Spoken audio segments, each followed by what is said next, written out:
Dr. Hari merupakan staf pengajar dan Ketua Program Studi Radiologi FK Unpad Rumah Sakit Hasan Sadikin.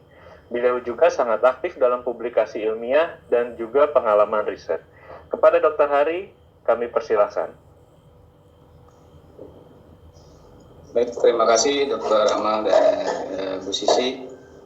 Assalamualaikum warahmatullahi wabarakatuh. Selamat pagi rekan sejawat sekalian. Sebelumnya saya ucapkan terima kasih terlebih dahulu kepada Ikatan Dokter Indonesia, Perhimpunan Dokter Spesialis Radiologi Indonesia, dan terutama kepada Perhimpunan Spesialis Radiologi Anak Indonesia yang telah mempercayakan saya untuk memberikan materi ini. Dan juga saya ucapkan terima kasih kepada GE Healthcare yang telah berkenan memfasilitasi webinar ini. Semoga mudah-mudahan ini menjadi suatu wahana untuk berbagi ilmu di antara dokter sejawat sekalian. Baik, pada kesempatan ini saya akan membawakan materi mengenai neonatal cranial ultrasound. Mungkin tidak akan terlalu detail ke depannya karena memang kita terbatas oleh waktu, tapi setidaknya insya Allah dalam 30 sampai 40 menit ke depan kita akan mulai tahap demi tahap berbicara mengenai poin-poin dasar yang penting yang untuk memahami neonatal cranial ultrasound ini. Jadi berbicara mengenai neonatal cranial ultrasound ini sebenarnya ada 4 poin utama yang sebagai 4 poin dasar yang harus kita pahami terlebih dahulu, yaitu apa itu sebenarnya neonatal cranial ultrasound, kemudian kenapa harus dilakukan pemeriksaan neonatal cranial ultrasound, dan kapan waktu yang tepat untuk dilakukan pemeriksaan neonatal cranial ultrasound, kemudian bagaimana cara kita melakukan pemeriksaan neonatal cranial ultrasound ini. Kita mulai dari yang pertama, yaitu apa itu sebenarnya neonatal cranial ultrasound. Ya, mungkin bagi beberapa sejawat sekalian, neonatal cranial ultrasound ini masih sedikit tidak terlalu sering didengar, atau mungkin bisa dibilang sebagai masih asing didengar, karena selama ini itu memang hal yang cukup wajar, karena selama ini bahwa modalitas pemeriksaan untuk pemeriksaan otak terutama itu yang sering kita kenal itu adalah pemeriksaan CT scan atau MRI. Tapi pada dasarnya ini bukan merupakan pemeriksaan yang baru, karena ini sejak tahun 1970 teknik pemeriksaan USG ini sudah banyak dilakukan untuk mendeteksi adanya kelainan kongenital dan juga untuk mendeteksi adanya lesi yang didapat selama neonatal periode ini. Dan ini beberapa keuntungan yang bisa diberikan dari neonatal cranial ultrasound ini. Salah satu yang paling utama, yang paling cari adalah ini sistem pemeriksaan yang radiation free, artinya dia tidak mengandung unsur radiasi, yang jelas-jelas aman, terutama untuk pediatrik dan neonatus. Dan kemudian juga ini adalah salah satu pemeriksaan yang bisa dilakukan secara bedside, dalam tanda kutip bahwa ini pemeriksaan yang alatnya yang mendatangi ke pasien, bukan pasien yang mendatangi alat, dan ini memang cukup penting terutama untuk pasien-pasien yang kondisinya tidak stabil atau misalnya pada neonatus yang dirawat di ICU.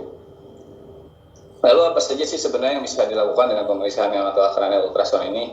Yang paling utama pada dasarnya sejak awal itu adalah ini untuk memvisualisasikan struktur-struktur penting dalam otak.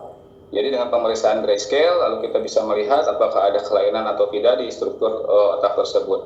Semakin dengan bertambahnya berkembangnya ilmu dan teknologi, terutama dalam bidang USG, maka saat ini tidak hanya penilaian terhadap struktur-struktur utama saja dalam otak, tapi juga kita sudah bisa menilai struktur-struktur vaskuler, kemudian potensi vaskuler intrakranial. Jadi kalau pada dasarnya sebenarnya bila kita lihat dari perkembangan teknologi, pemeriksaan USG kepala itu ada 2 jenis. Yang pertama adalah pemeriksaan yang hanya menunjukkan atau pemeriksaan hanya untuk melihat struktur kepala, struktur penting pada otaknya itu yang disebut sebagai cara yang lama atau old way, di mana kalau pemeriksaannya disertai dengan pemeriksaan Doppler, kemudian saat ini sudah mulai ke struktur-struktur lain yang lebih jelas untuk melihatnya dengan window yang lain yang bisa kita gunakan, itu dinamakan sebagai modern way-nya dari ultrasound kranial pada neonatus ini. Lalu kemudian pada poin yang kedua, pertanyaannya adalah kenapa harus dilakukan pemeriksaan USG kepala pada neonatus ini? Apakah memang setiap neonatus itu harus dilakukan pemeriksaan USG kepala atau memang ada indikasi tertentu?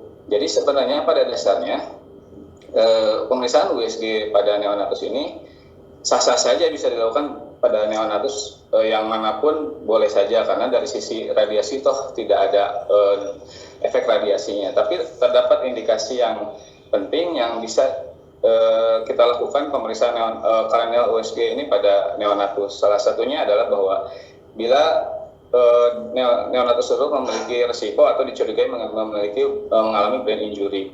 Nah, berbicara mengenai brain injury ini, kita bisa bagi menjadi 3 kategori utama dari neonatal brain injury ini. Untuk kategori pertama itu pada antenatal, ini terdapat beberapa poin-poin yang bisa dijadikan sebagai indikasi untuk pemeriksaan USG kepala. Dari mulai bila kita contohnya misalnya bila kita dapati ada gambaran abnormal fetal neuroimaging misalnya, kemudian maka di situ kita bisa mulai fokus melakukan pemeriksaan USG kepalanya. Kemudian kategori yang kedua adalah pada kategori perinatal, di mana di sini kita bisa dapati beberapa indikasi untuk dilakukan pemeriksaan USG kepala itu, misalnya dari prematur, kemudian hypoxic ischemic encephalopathy, dan beberapa poin yang lainnya juga. Nah, kategori yang terakhir itu pada postnatal, yang paling sering dilakukan sebagai indikasi untuk pemeriksaan USG kepala, yaitu pada kejang, misalnya sepsis, meningitis, encephalitis, atau pada congenital heart disease, bahkan juga itu untuk screening ada tidaknya brain injury pada neonatus tersebut. Lalu pertanyaan berikutnya adalah kapan sebenarnya kita bisa lakukan pemeriksaan USG kepala ini? Karena memang tidak ada unsur radiasi, apakah memang bisa dilakukan kapan saja, tidak ada timing khusus? Ya intinya semua bisa-bisa saja. Tapi apakah itu efektif? Nah, karena itu untuk melihat sisi keefektifannya, ada waktu-waktu tertentu yang sebaiknya itu dilakukan pemeriksaan USG kepala apabila kita sudah mencurigai adanya brain injury.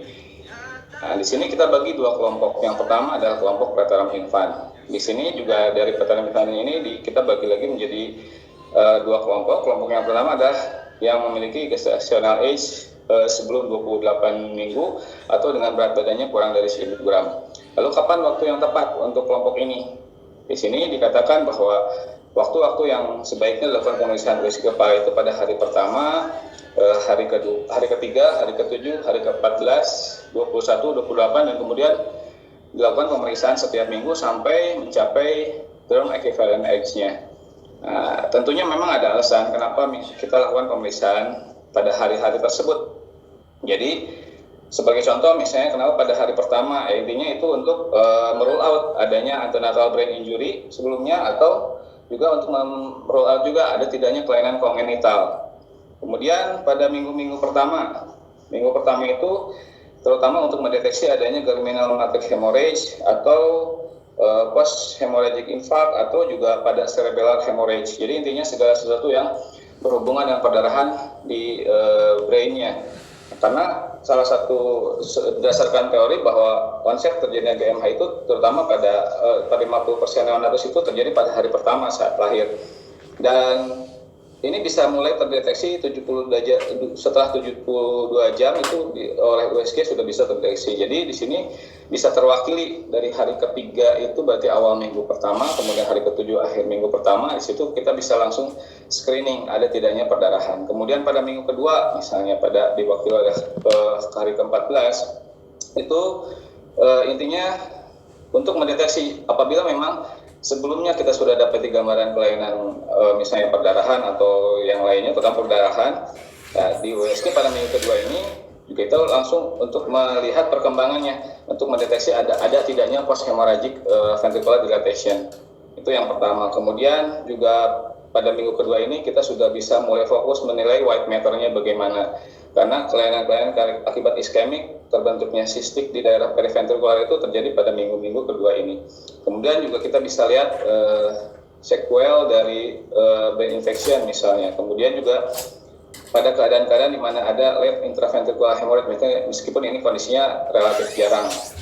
Nah, kemudian terus dilakukan pemeriksaan pada minggu-minggu berikutnya sampai ke term equivalent age. Lalu kenapa pada term equivalent age kita harus periksa? Ya intinya sebagai pemeriksaan yang untuk memastikan apabila kita dapati lesi pada pemeriksaan sebelumnya, apakah pada term equivalent age itu lesi tersebut permanen, tersebut ada atau tidak, atau resolve. Kemudian juga kita sekaligus memeriksa brain development-nya bagaimana. dari mulai awal sampai ke time equivalent age-nya. Lalu kemudian kelompok yang kedua yaitu yang setelah 28 minggu. Nah ini sedikit lebih longgar dibanding kelompok yang pertama. Pada awalnya sama, pada hari pertama, hari ketiga, hari ke-7, hari ke-14, hari ke-28, dan dari sini tidak setiap minggu tapi langsung ke minggu ke-6, lalu kemudian pada term equivalent age-nya. Itu untuk kelompok preterm infant. Lalu satu lagi kelompok yang khusus itu ada pada kondisi infant dengan hypoxic ischemic encephalopathy. Kapan waktu yang tepat atau timing yang tepat untuk dilakukan pemeriksaan USG? Tentunya pada saat pertama dia datang dan 24 jam pertama. Lalu di sini untuk melihat UDEM, terutama UDEM disaredinya, lalu kemudian pada minggu pertama dan minggu keduanya untuk lihat pengaruhnya terhadap kortikal dan subkortikalnya. Poin berikutnya adalah bagaimana kita melakukan pemeriksaan USG kepala ini. Jadi pada kesempatan ini kita akan bahas 3 poin. 2 poin utama adalah mengenai technical aspek dan scan prosedur. Yang ketiganya nanti kita akan aplikasikan coba dari apa yang sudah kita pelajari dari awal tadi, kita lihat ke beberapa kasus. Yang pertama technical aspek tentunya ya intinya bahwa kita selain memang harus punya USG yang bisa kita lakukan untuk pemeriksaan USG kepala ini, di antaranya adalah kita setting dulu time gain posisinya, kemudian ya syukur-syukur kalau kita ada pemeriksaan Doppler yang ini lebih bagus untuk pemeriksaan USG kepala ini. Tapi yang paling utama adalah transducernya. Nah, transducer di sini sebaiknya kita gunakan transducer dengan frekuensi 7,5 sampai 8,5 MHz, atau kita juga bisa pakai ini probe yang microconvex. Ini atau juga dengan yang linear yang kecil. Tapi bila pun itu memang tidak ada, kita masih bisa lakukan dengan probe yang dewasa, yang konveks yang untuk dewasa dan juga linear untuk yang dewasa. Kenapa kita gunakan linear? Nah, ini termasuk ke dalam modern way untuk pemeriksaan cranial ultrasound pada neurolog ini. Ya, ini terutama untuk melihat secara lebih jelas, memvisualisasikan terutama daerah subarachnoid dan kortek-kortek yang superficial yang nanti akan kita lihat nanti setelah pada poin-poin berikutnya. Baik, untuk scan prosedur, nah sebelum kita melakukan USG kepala ini ada beberapa hal yang harus kita pahami, jadi ada beberapa aturan. Salah satunya yang pertama adalah bahwa pada USG kepala ini kita tidak hanya mengandalkan pada pengetahuan mengenai neuroanatomikalnya saja, tapi pengetahuan mengenai norma ekogenitas dari struktur di intrakranial itu kita harus tahu. Jadi intinya kita tidak hanya cukup tahu dengan ini dari USG itu ini talamusnya atau misalnya ini adalah white matter-nya, tapi intinya di situ juga kita harus mengetahui talamus itu normalnya ekogenitasnya seperti apa sih, karena pada keadaan patologis tertentu kondisi talamus ini bisa berubah ekogenitasnya. Nah ini nanti yang akan bila ini tidak kita pahami, ini akan jadi misdiagnosis di sini. Poin yang kedua sekarang, jadi gray matter itu normalnya terlihat hypoechoic dibanding dengan white matter. Jadi kalau secara kalimatnya, jadi gray matter itu should look like gray dan white matter itu should look like white. Jadi bila ini kebalikannya, maka kita harus berpikir telah terjadi keadaan yang patologis di sini. Poin yang ketiga terutama itu untuk penilaian anatomi. Jadi normal brain itu selalu simetrik, tapi tidak semuanya yang simetris itu adalah normal. Ada beberapa keadaan patologis yang gambarnya simetris, kanan dan kiri, tapi itu patologis, bukan normal. Kemudian poin yang keempat adalah periventricular white matter itu harus terlihat homogen, dengan ekogenitasnya lebih rendah dibanding plexus choroideus yang ada di sekitarnya. Nanti kita lihat. Jadi intinya putihnya itu tidak seputih dari plexus choroideus, itu keadaan normalnya. Kemudian poin berikutnya yang harus kita pahami ini terutama pada saat pemeriksaan USG kepala. Sebaiknya pemeriksaan tersebut tidak memindahkan bayinya keluar dari inkubator atau dari dalam inkubator, atau tidak melakukan suatu manuver yang bisa merubah temperatur pada inkubator tersebut. Kemudian poin berikutnya adalah sebisa mungkin kita tidak menekan fontanel anterior selama pemeriksaan dengan USG kepala ini dengan menggunakan transducer tersebut. Nah ini kadang sering secara tidak sadar kita lakukan pemeriksaan, lama-lama pemeriksaannya agak sedikit menekan karena saking kita ingin jelas gambarannya, kita tekan di fontanel itu. Nah, itu salah satunya nanti akan berpengaruh terutama pada penilaian resistive index. Nanti agak juga terganggu, jadi tidak terlalu objektif pada penilaian resistive index pada vaskular di intrakranial tersebut. Yang berikutnya adalah di mana sebenarnya tempat atau window yang bisa kita gunakan untuk pemeriksaan USG kepala ini. Jadi pada dasarnya window yang utama yang kita gunakan untuk pemeriksaan USG kepala ini adalah di daerah fontanel anterior. Ini bisa kita lihat di sini, mulai kita bisa lihat struktur potongan-potongan dan lain-lainnya. Nah, kemudian ada window tambahan untuk melihat struktur yang tidak terlalu terlihat jelas pada fontanel anterior ini, pada window utama ini. Yaitu window yang kedua adalah di posterior fontanel. Ini terutama untuk melihat daerah posterior di occipital horn-nya, ventricular arteries bilateral, kemudian white matter di posterior juga kita bisa lebih jelas. Dan satu lagi ini adalah di fontanel mastoid, terutama ini digunakan untuk melihat struktur cerebellum, biasanya lebih jelas, dan daerah di batang otak dan lain-lainnya. Kemudian bagaimana sebenarnya teknik melakukan USG? Jadi pada dasarnya USG itu kita lakukan dua potongan, potongan yang koronal dan potongan yang sagittal. Potongan koronal kita menempatkan perutnya di fontanel anterior seperti ini dengan hasil gambar kurang lebih seperti ini. Nanti potongan berdasarkan potongan masing-masingnya. Kemudian potongan sagittal perutnya seperti ini ditempatkan di fontanel anterior dan gambar yang dihasilkan adalah kurang lebih seperti ini. Jadi kita mulai dari potongan yang koronal. Tadi ada potongan koronal dan ada potongan sagittal. Nah, potongan koronal ini menurut beberapa literatur ini cukup banyak yang mengatakan, jadi ini terbagi menjadi beberapa potongan lagi yang akan kita mulai, tujuannya adalah kita mengevaluasi lapis demi lapis dari mulai depan ke belakang. Nah, di sini saya akan memberikan ada 6 potongan yang bisa kita lakukan pemeriksaan pada pemeriksaan USG kepala potongan koronal ini. Yang pertama adalah setinggi frontal lobe atau lobus frontalis, kemudian dilanjutkan dengan potongan setinggi dengan anterior horn ventricular lateralis bilateral, lalu potongan berikutnya ada potongan setinggi thalamus, potongan setinggi body of lateral ventricle, kemudian potongan setinggi cerebellum, dan terakhir ada potongan pada daerah occipital lobe. Ini ada 6 potongan, dan kalau awal-awal mungkin ini sulit menghafal potongannya apa saja sih, apakah ada yang terlewat atau tidak. Jadi saya sarankan rekan sejawat sekalian membuat mnemonik sendiri sesuai dengan mnemonik yang memang sudah familiar dengan rekan sejawat sekalian. Kalau saya sendiri secara pribadi, saya membuat mnemonik seperti ini. Funny and talented but crashing outside. F-nya itu mewakili frontal lobe, N-nya itu ada anterior horn, kemudian talented, T-nya itu thalamus, but-nya B-nya adalah body of lateral ventricle, crashing, C-nya adalah mewakili cerebellar hemisphere, kemudian outside itu mewakili occipital lobe. Silakan rekan sejawat sekalian membuat mnemonik yang mungkin bisa diingat. Jadi nanti pada saat membuat potongan koronal ini lebih mudah mengevaluasinya apakah ada yang terlewat atau tidak. Begitu adalah pada potongan koronal. Kemudian pada potongan sagittal, begitu juga pada potongan sagittal ini banyak literatur yang mengatakan ada yang 5 potongan kita buat, kemudian ada yang 6 potongan-potongan yang akan kita lihat.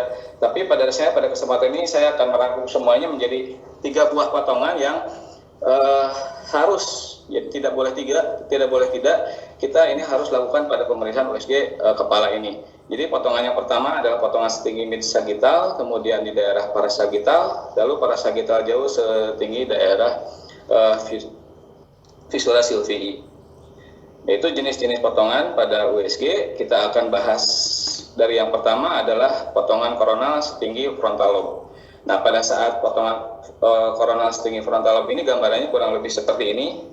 Di sini apa saja yang kita nilai dari potongan ini? Yang pertama yang harus kita nilai adalah fissura interhemisfer. Di sini kita lihat kontinuitasnya terbentuk atau tidak. Kemudian tentunya kita juga lihat frontal lobe-nya, white matter-nya gimana, gray matter-nya gimana. Lalu orbital ridge, di sini kita bisa lihat pada keadaan tertentu, misalnya pada encephalocele di daerah sini, kita juga bisa lihat. Nah, ini adalah potongan pada frontal lobe, jadi tidak terlalu banyak yang harus kita nilai. Nah, potongan berikutnya adalah potongan setinggi anterior horn ventricular lateralis bilateral. Di sini yang bisa kita nilai ada beberapa poin-poin utama. Yang pertama yang kita nilai adalah di daerah ini. Ini adalah pia mater. Apa saja yang kita nilai di sini, kita lihat ekogenitasnya, kemudian ketebalannya. Nah, pada normal itu kurang dari 2 mm. Lalu di dalamnya di sini ada gray matter dan kemudian white matter. Di sini kita bandingkan apakah gray matter itu ekogenitasnya lebih gelap dibanding white matter. Nah, ini ketiga ini kita sebut sebagai rule of three layer. Ini nanti berfungsi pada saat penilaian nanti pada kondisi-kondisi patologis. Jadi setidaknya bila kita mengetahui ini tidak boleh tidak ini yang harus kita lihat untuk kita evaluasi juga. Lalu pada potongan ini struktur apa lagi yang bisa kita nilai? Ini adalah struktur corpus callosum. Ini pada potongan ini kita juga bisa lihat. Jadi terbentuk atau tidak, bagaimana kontinuitasnya. Kemudian juga sesuai dengan potongan namanya, di sini otomatis kita juga menilai anterior horn dari ventricle lateralis bilateral dari yang kanan maupun kiri. Kemudian ada struktur lain yang akan kita nilai adalah ini. Ini adalah plexus choroideus, gambaran yang ekogenitasnya lebih tinggi, hiperechoik ini, baik kanan maupun kiri, ini simetris, kanan kiri. Nah, ini juga nanti penting untuk penilaian pada kondisi-kondisi lain untuk membandingkan dengan kondisi yang patologis. Itu potongan setinggi anterior horn ventricle lateralis bilateral. Potongan berikutnya adalah potongan setinggi thalamus. Nah, apa saja yang bisa kita nilai di sini sudah bisa kita lihat ada cavum septum pellucidum. Ini kita nilai juga terbentuk atau tidaknya. Lalu ventricle 3 sudah bisa kita lihat di sini. Kita bisa ukur di sini ukuran ventricle 3-nya bagaimana, dan kita juga sudah bisa menilai di sini ada midbrain-nya. Nah, sebelum pindah ke potongan yang lain, di sini juga kita bisa langsung otomatis menghitung mengenai lebar ventricle lateralisnya bagaimana. Apakah terjadi pelebaran dari ventricle lateralis atau tidak. Ya, untuk bayi-bayi dengan gestational age-nya di bawah 40 minggu, ini kita lakukan pemeriksaan Levin Index, yaitu dengan tarik garis lurus di valve cerebri, kemudian tarik garis lurus di batas lateral dari anterior horn ventricle lateralis, lalu tarik dihitung jaraknya, lalu kemudian masukkan ke grafik yang ini untuk dilihat apakah melebihi usianya atau masih sesuai dengan usianya pelebaran ventrikelnya. Bila lebih dari 40 minggu gestational age, kita lakukan pemeriksaan juga namanya ventricular index, yaitu kita tarik garis batas dari antara batas lateral ventricle lateralis kanan dan kiri di anterior hornnya, kemudian dibandingkan dengan di perimetal diameternya, sama kita masukkan ke dalam kurva ini sesuai atau tidak nanti dengan usianya. Itu adalah pada potongan setinggi thalamus. Kemudian potongan berikutnya adalah setinggi body of lateral ventricle. Ya, sesuai dengan namanya, terutama pada potongan ini yang akan kita nilai adalah antrum dari ventricle lateralis bilateral, sekaligus juga penilaian terhadap struktur yang hiperechoik di dalamnya ini adalah plexus choroideus. Jadi kita nilai ekogenitasnya bagaimana, bentuknya bagaimana. Dan kemudian pada potongan ini juga kita akan menilai periventricular white matter. Ini sehubungan dengan tadi rule yang nomor 4 yang kita pahami bersama, bahwa periventricular white matter pada keadaan normal itu harusnya homogen dan ekogenitasnya itu tidak pernah lebih putih dibanding plexus choroideus. Ini keadaan kondisi yang normalnya. Jadi ini yang harus kita pegang selama pemeriksaan, karena pada kondisi-kondisi tertentu, pada kondisi patologis, misalnya terjadi iskemik periventricular leukomalacia, itu salah satu yang pertama yang kita lihat adalah di ekogenitas periventricular white matter-nya. Apakah ekogenitasnya putihnya sudah lebih putih dibanding plexus choroideus, kemudian homogenitasnya apakah sudah ada lesi-lesi yang lain di daerah periventricular tersebut, nanti kita bahas satu persatu di depannya. Itu adalah untuk potongan. Nah, ini contoh periventricular leukomalacia di mana kita lihat gambaran periventricularnya sudah tidak homogen, putihnya berbeda. Di sini ada yang kurang putih atau kurang di ekogenitas sudah mulai lebih padat, dan ini ada yang homogen gambarannya. Potongan berikutnya adalah potongan di daerah cerebellum. Jadi di sini apa yang akan mulai kita lihat? Kita sudah bisa menilai quadrigeminal plexus-cisterna. Lalu kemudian kita bisa lihat sesuai nama potongannya, kita lihat cerebellum bilateral. Nanti ada poinnya tersendiri. Nah, pada potongan ini kita juga sudah bisa lakukan pemeriksaan Doppler, di mana di sini kita sudah dapati gambaran sirkulus wilisi. Jadi pas bila kita tepat pada potongan setinggi cerebellum ini, poin yang pertama parameternya adalah kita sudah bisa lihat sirkulus wilisinya. Di sini kita bisa ukur peak systolic velocity, kemudian resistive index dari masing-masing arterinya. Ya, sebagai salah satu contoh, resistive index dari middle cerebral artery itu normalnya antara 0,6 sampai 0,9. Di mana bayi-bayi prematur ini nilainya lebih tinggi dibanding bayi yang matur, tapi masih dalam range yang normal ini, dan kemudian semuanya juga akan menurun sampai usia ke 2 tahun. Lalu nilai diagnosiknya bagaimana dari RI ini? Salah satu contohnya, apabila didapati gambaran resistive indexnya kurang dari 0,6, maka kita harus pikirkan setelah terjadi gambaran cerebral vascular dilatasi yang diakibatkan karena ada akut hipoksia atau iskemik. Nah, sebaliknya bila lebih dari 0,9 kita harus pikirkan ada UDEM atau cerebral swelling. Nah, untuk penilaian cerebellum tadi di sini memang yang gambarannya yang terlihat adalah gambaran seperti ini. Cerebellum hanya bentuk seperti segitiga. Jadi kita fokus di sini untuk memudahkan kita buat sketsanya kurang lebih ini. Ini yang dinamakan sebagai dancing lady sign. Mudah-mudahan sejauh sekian persepsi dancing lady sign-nya adalah seperti ini, bukan seperti ini. Jadi intinya penilaiannya adalah harus simetris bilateral. Ini gambaran tidak boleh kita temukan ada spot apapun di daerah cerebellum, jadi daerah sini. Jadi tidak seperti ini, dan saya yakin ini juga bukan dalam posisi dancing. Dan ini kita sudah dapat di gambaran spot di sini, jadi ini pasti kondisi patologis. Jadi dancing lady sign kurang lebih gambarannya seperti ini. Jadi kita lebih fokus di daerah cerebellumnya untuk melihat apakah ada spot lesi di daerah cerebellum tersebut. Kemudian potongan yang terakhir adalah potongan setinggi lobus occipital. Seperti hal ini sama seperti penilaian yang pertama pada lobus frontal, jadi tidak terlalu banyak yang kita nilai. Di sini juga kita lihat viscera interhemisfer, terutama di daerah posterior, dan kita lihat lobus occipitalisnya dinilai void meter, gray meter, dan lain-lain.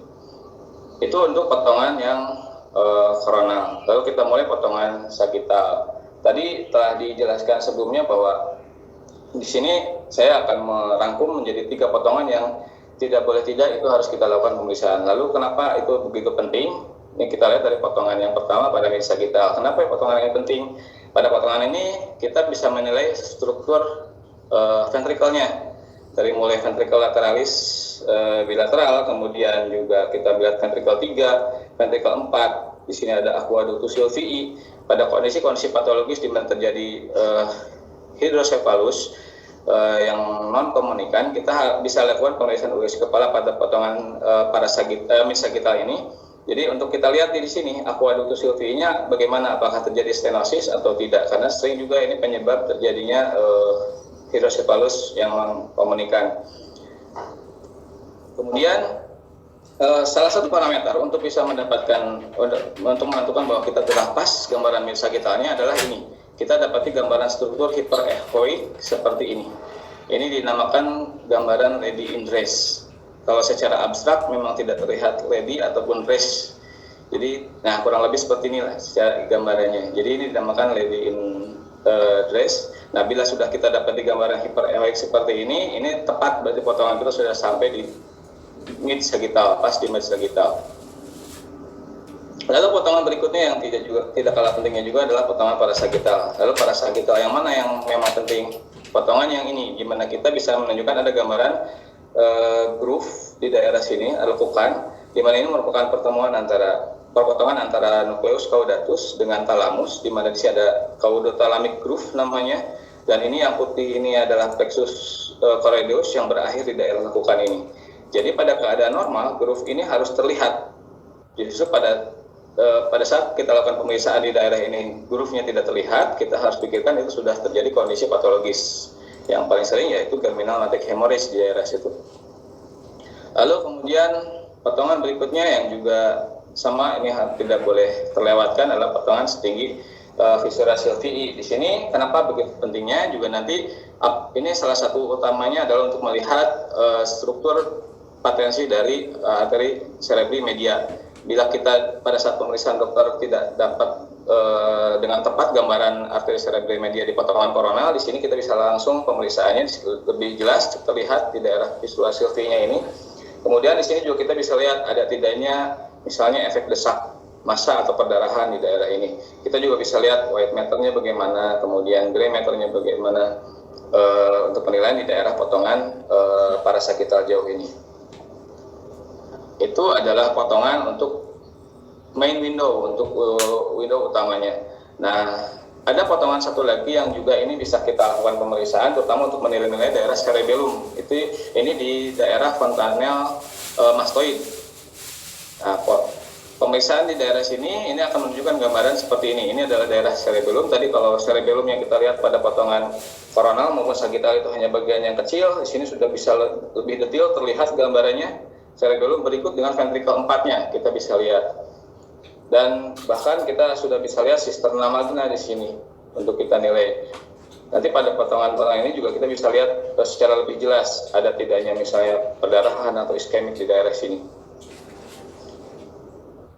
Baik, itu tadi beberapa potongan-potongan yang kita lihat pada USG kepala pada potongan koronal maupun sagittal.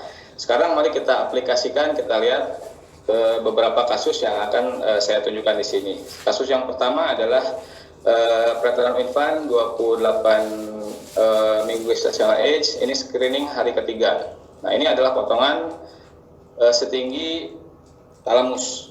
Di sini sudah bisa terlihat ventricle lateralis bilateral, coronal anterior, kemudian cavum septum pellucidum dan ventricle 3. Lalu kita ukur ini sebenarnya dalam batas normal.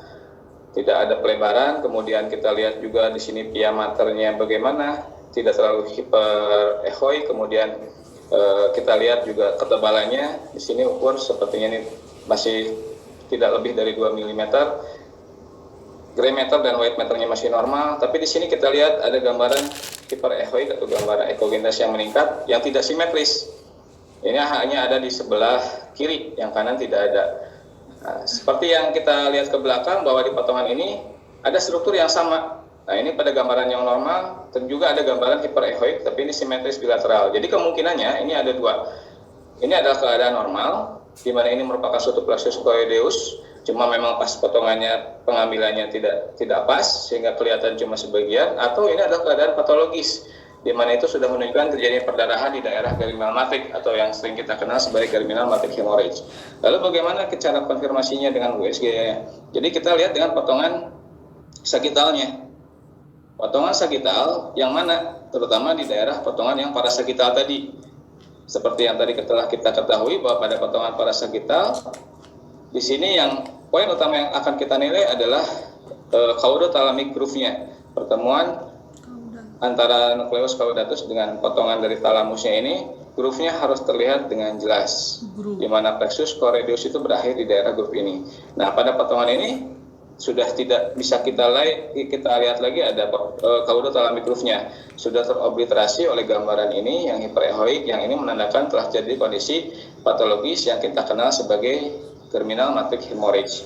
Apa itu germinal matrix hemorrhage? Jadi ini adalah perdarahan pada daerah germinal matrix, di mana ini 80% sering terjadi pada usia 23-24 minggu gestasi, dan ini adalah suatu kondisi bayi yang imatur sehingga menyebabkan tidak adanya autoregulasi dari cerebral yang mengakibatkan kesulitan untuk mempertahankan cerebral perfusinya. Jadi begitu ada sedikit gangguan vaskular di daerah tubuh bisa mengalami pecah sehingga terjadi germinal matrix hemorrhage. Sementara ini adalah germinal matrixnya ini sendiri merupakan sumber neuron dan glial cell dan aktif antara 8-28 minggu gestasi.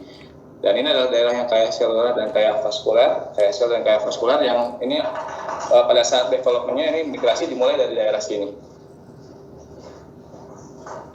Germinal matrix hemorrhage juga memiliki beberapa klasifikasi. Klasifikasi yang pertama itu adalah ada perdarahan tadi di daerah caudothalamic groove-nya. Ini yang grade pertama. Jadi diameter ventricle lateralis bilateralnya masih bagus, ventricle lateralisnya juga belum terisi apapun, tapi ada gambaran hiperechoik di daerah caudothalamic groove-nya. Itu adalah grade 1. Grade kedua adalah bila ventrikelnya telah terisi darah, sudah ada perdarahan intraventrikuler, tapi ukurannya belum melebar.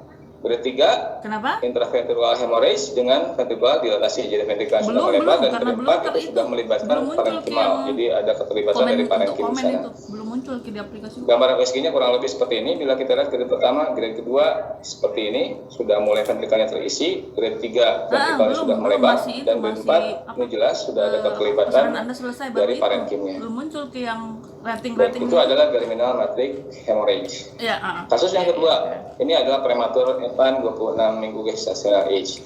Ini adalah potongan setinggi body of lateral ventricle. Di sini kita juga bisa lihat nih, pada potongan ini yang akan kita lihat adalah antrum dari ventricle lateralis bilateral, bagaimana nanti ukurannya. Kemudian ada struktur hiperechoik, ini adalah plexus choroideus, dan tidak lupa pada potongan ini kita harus juga menilai periventricular white matter-nya.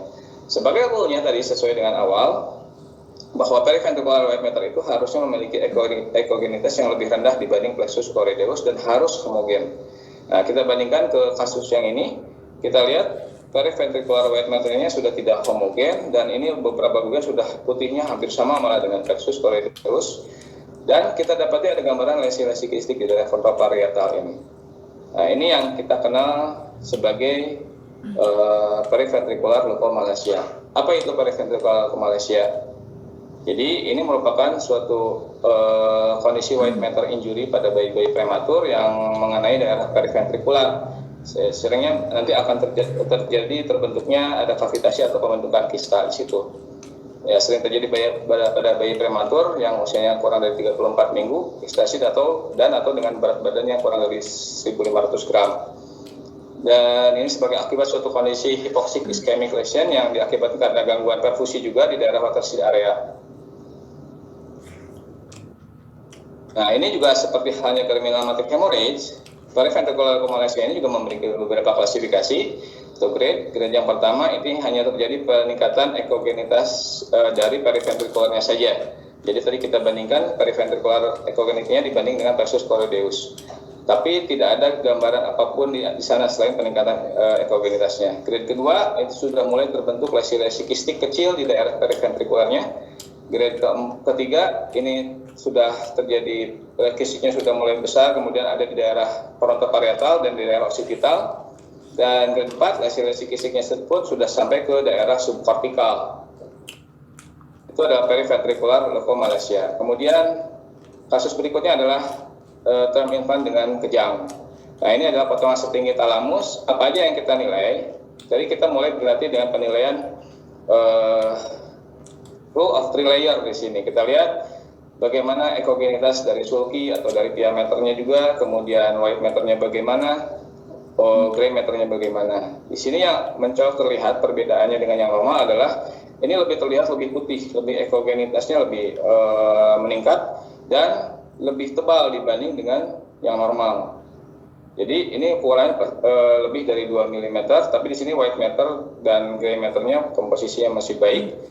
Nah, ini adalah yang sering kita temukan pada kasus-kasus meningitis biasanya. Jadi pada meningitis itu terdapat beberapa gambaran USG yang bisa kita peroleh pada USG ini, yaitu yang pertama adalah ekogenitas sulci tadi, seperti yang tadi kita lihat, ada peningkatan ekogenitas dari diameternya, kemudian ketebalannya lebih dari 2 mm.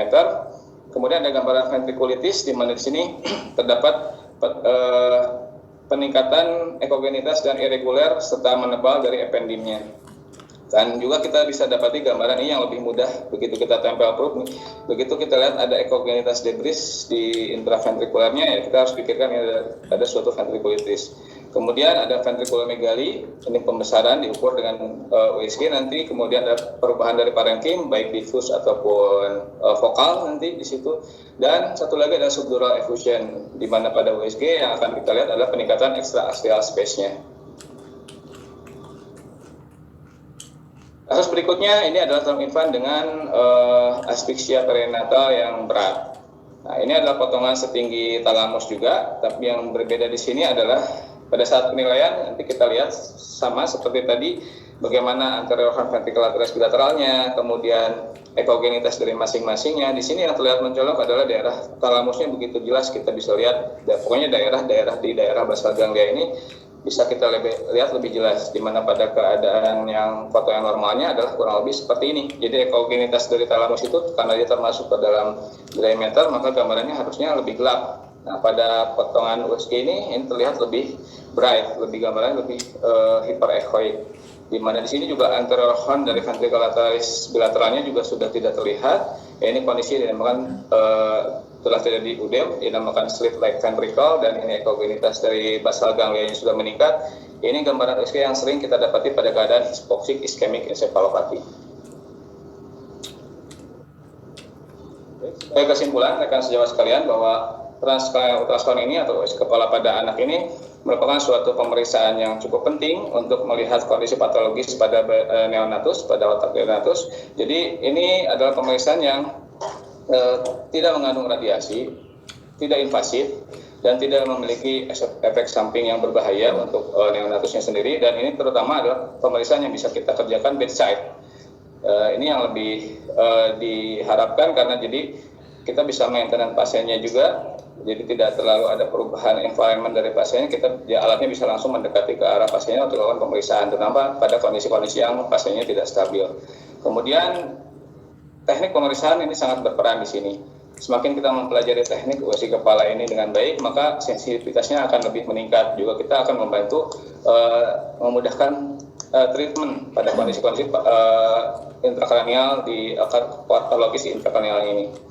Kemudian juga yang diperhatikan di sini selain pengetahuan mengenai normal neuroanatomi, kemudian kita juga harus mengetahui normal variannya bagaimana, pitfall imagingnya juga kita harus tahu, dan tadi yang paling penting adalah ekogenitas normal dari struktur-struktur di brainnya juga kita harus mengetahui secara lebih jelas. Maka ini akan lebih meningkatkan akurasi diagnosis kita dan juga menghindarkan terjadinya misdiagnosis. Baik, itu saya mungkin terima kasih.